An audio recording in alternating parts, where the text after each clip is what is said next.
से कम इतना देहाभिमान न पुष्ट हो कि हम भगवान के सामने अवहेलना पूर्वक खड़े हैं, देखते ही हाथ जुड़ जाए, नेत्र झुक जाए, साष्टांग लेट जाए।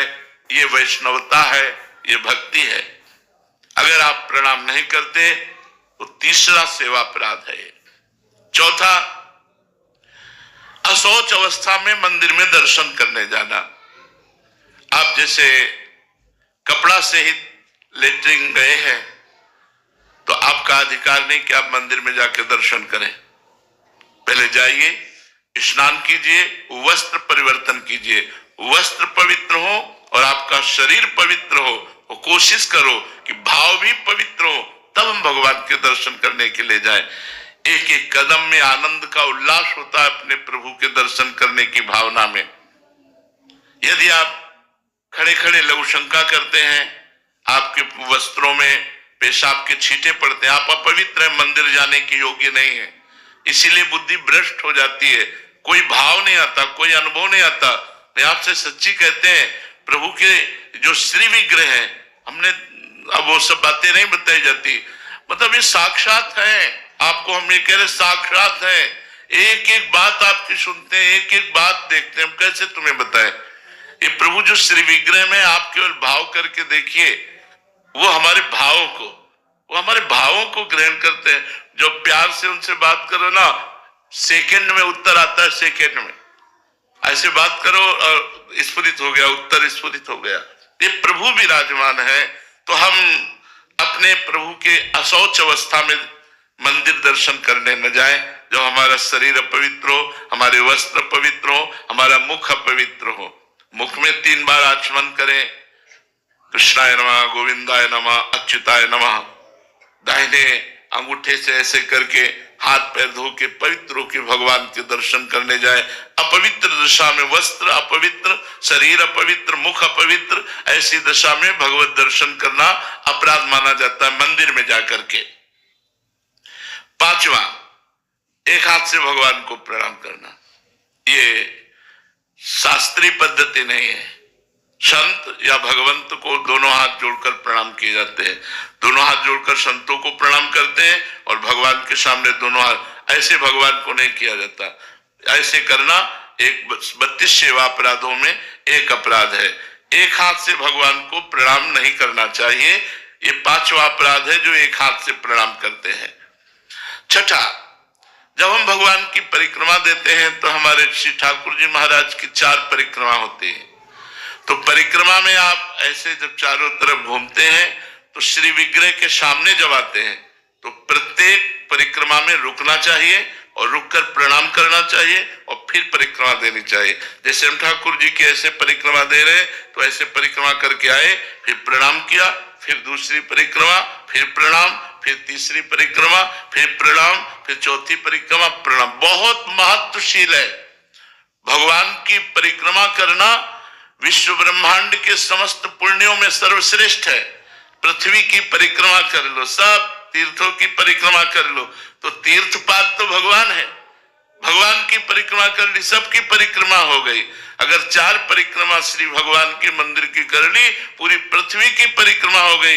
क्योंकि जितने तीर्थ है वो संत और भगवंत के द्वारा ही प्रकाशित है और संत भगवंत से है और भगवान स्वयं प्रिया प्रीतम विराजमान, उनकी जब परिक्रमा कर ली तो सबकी परिक्रमा हो गई। 4 परिक्रमा और ऐसे रुक करके, जो बिना रुके हुए ऐसे घूमते रहते हैं, वो 32 सेवा अपराधों में ये 6ठा सेवा अपराध है। 7वां, श्री भगवान के श्री विग्रह के सामने पैर फैला के बैठना। मानो आपकी गांठों में दर्द है, आप मंदिर में बैठे तो भगवान के सामने ऐसे पैर फैला दिए, ये अपराध है। आपके पुण्य नष्ट हो जाएंगे। अगर आपके पैर दर्द करते हैं तो आप खड़े खड़े या बैठे बैठे जैसे बने दर्शन कर लीजिए, हट जाइए सामने से। उनके सामने ऐसे जो नहीं जानते हैं वो और पैर ऐसे सामने फैला दिए, वो अपराध है। भगवान के श्री विग्रह के सामने ऐसे पैर करके फैलाना, ये 32 सेवा अपराधों में 7वां सेवा अपराध है। 8वां, भगवान के श्री विग्रह के सामने घुटने लपेट कर हाथों से बांध कर बैठना। ऐसे जो घुटने ऐसे कर लेते हैं ना लोग, ऐसे ऐसे वो 32 सेवा अपराधों में 8वां, यही सब हमारी बुद्धि को भ्रष्ट कर देते हैं। बोले मंदिर गए लेकिन कोई लाभ नहीं ले पाए, तो ये सावधानियां हैं। 9वां, श्री भगवान के श्री विग्रह के सामने बैठ गए और जपना चाहिए मंत्र धीरे धीरे। आलस्य, प्रमाद, सोना, अगर आप श्री विग्रह के सामने सो रहे हैं तो आपका अपराध बन रहा है। मत सो, 1 सेकेंड भले ही दर्शन करो, निकल जाओ मंदिर से, तो अपराध तो नहीं बनेगा, 1 सेकेंड के दर्शन का तो लाभ मिलेगा। 10वां, श्री भगवान के श्री विग्रह के सामने कुछ भी पाना, जैसे आपको कुछ भी मिला तो विग्रह के सामने से हट जाइए और फिर प्रणाम करके, प्रसाद है जो भी, चरणामृत है जो भी, वो सामने से हट जाइए। उनको देखते हुए ऐसे सामने ऐसे नहीं पाना, जो भी मिला है सामने से हट जाइए, एकांत होकर पा लीजिए, हाथ प्रक्षालन कीजिए, फिर दर्शन के लिए आ जाइए। 11वां, भगवान के विग्रह के सामने झूठ बोलना कभी नहीं। एक तो वहां बात ही ना करे, अगले में आएगा, लेकिन भगवान के सामने कभी और गुरुदेव के सामने, ये 2 जगह कभी झूठ नहीं बोलना चाहिए, महत अपराध है। हमें चाहे जितना बड़ा दंड मिले, यदि हमने गलती की है तो अब की है, अब चाहे मुझे क्षमा कर दो चाहे दंड दो, वैसे तो कहीं झूठ नहीं बोलना चाहिए। पर अगर कहीं हमसे झूठ बोल जाता है तो हम जब भगवत आराधना करते हैं तो भस्म हो जाता है, लेकिन भगवान के सामने अगर हम झूठ बोले मंदिर में, गांव में भी किसी बात का प्रमाण लिया जाता था तो बोला जाता था आप मंदिर में चढ़ के बोल दो हम मान जाएंगे। तो अगर मंदिर में आप हैं तो झूठ कदापि मत बोलिएगा, इतना ध्यान रखिएगा, नहीं वो अपराध बन जाएगा। भगवान के श्री विग्रह के सामने झूठ बोलना। 12वां, श्री भगवान के श्री विग्रह के सामने किसी को जोर से पुकारना, ऐसे नहीं, क्योंकि सरकार विराजमान है। अगर किसी को भी बुलाना है तो सामने से हट जाइए और उसको छू कर बुलाइए, या धीरे से उसको स्पर्श करके, कोई बात कहनी, आवाज जोर दे करके मंदिर में नहीं, आवाज जोर दे करके बुलाना भगवान की अवहेलना होती है, वो अपराध बनता है।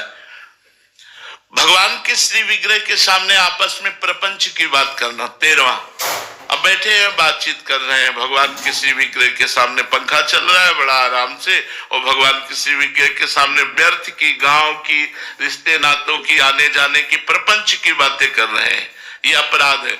भगवान के सामने बैठकर अगर कुछ कर रहा है तो पद गायन करो, भगवान की महिमा। आप देखो ठाकुर जी कैसी सुंदर पोशाक पहने, आज उनके चरणों में पायल कितने सुंदर है, उन्हीं की शोभा का वर्णन करो, प्रपंच की बात नहीं। या तो मौन होकर नाम जप करो और या तो भगवान की चर्चा करो। हमें लगता है मौन रहकर नाम जप करना सर्वोत्तम बात रहेगी। श्री भगवान के श्री विग्रह के सामने चिल्ला चिल्ला कर उलूल जुलूल बात करना, बेमतलब ऐसे ऐसा वैसा ऐसा, मंदिर में बहुत सावधान। 15वां, श्री भगवान के श्री विग्रह के सामने किसी को दंड देना, मान लो आपकी जेब ही काट ली है, आपकी जेब काट ली, माना उस आदमी को पकड़ लिया, ठाकुर जी के सामने दंड नहीं देना है, इतनी मर्यादा रखी। और 16वां, श्री भगवान के श्री विग्रह के सामने किसी को पीड़ा भरे कट वचन बोलना, मतलब गाली गलौज, ऐसे गंदे वचन बोलना, या ऐसा सापित वाली बात करना, ऐसा कुछ भी बोलना, या श्री भगवान के श्री विग्रह के सामने किसी पर कृपा करना नहीं। सरकार विराजमान है, वो मान लो कोई कह रहा है कुछ भी वो प्रभु विराजमान, उनसे बात करो, इस समय चुप रहो, शांत। श्री भगवान के श्री विग्रह के सामने निष्ठुरता भरा व्यवहार करना। 19वां, श्री भगवान के श्री विग्रह के सामने कंबल ओढ़ करके जाना, सर्दी का समय है तो मानो एक लोई एक चद्दर ऐसे डाल लिया, वहां मार कंबल ओढ़कर भगवान के सामने जाना निषेध करता है, शास्त्र निषेध करता है। श्री भगवान के श्री विग्रह के सामने किसी की निंदा करने लगना। भगवान के विग्रह के सामने मौन बहुत जरूरी है।